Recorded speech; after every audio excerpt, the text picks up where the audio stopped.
सिंध के बड़े शहरों में चीनी की कीमतों ने रिकॉर्ड सतह अबूर कर ली। वफाकी दायरा-ए-शुमारियात के ताज़ा तरीन एदाद-ओ-शुमार के मुताबिक मुल्क में चीनी की औसत फ़ी किलो कीमत बढ़कर 189 रुपये 61 पैसे तक पहुँच गई।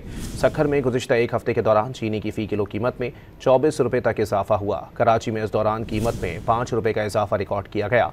हैदराबाद और लाड़काना में भी चीनी की कीमत में 15 रुपये तक इजाफा हुआ। कराची, हैदराबाद, सक्खर और लाड़काना में चीनी की फ़ी किलो कीमत 200 रुपये के करीब पहुँच गई।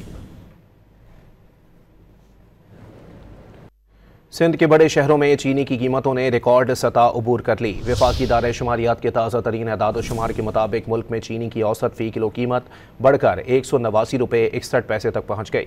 सक्खर में गुज़िश्ता एक हफ्ते के दौरान चीनी की फ़ी किलो कीमत में 24 रुपये तक इजाफा हुआ। कराची में इस दौरान कीमत में 5 रुपये का इजाफा रिकॉर्ड किया गया। हैदराबाद और लाड़काना में भी चीनी की कीमत में 15 रुपये तक इजाफा हुआ। कराची, हैदराबाद, सक्खर और लाड़काना में चीनी की फ़ी किलो कीमत 200 रुपये के करीब पहुँच गई।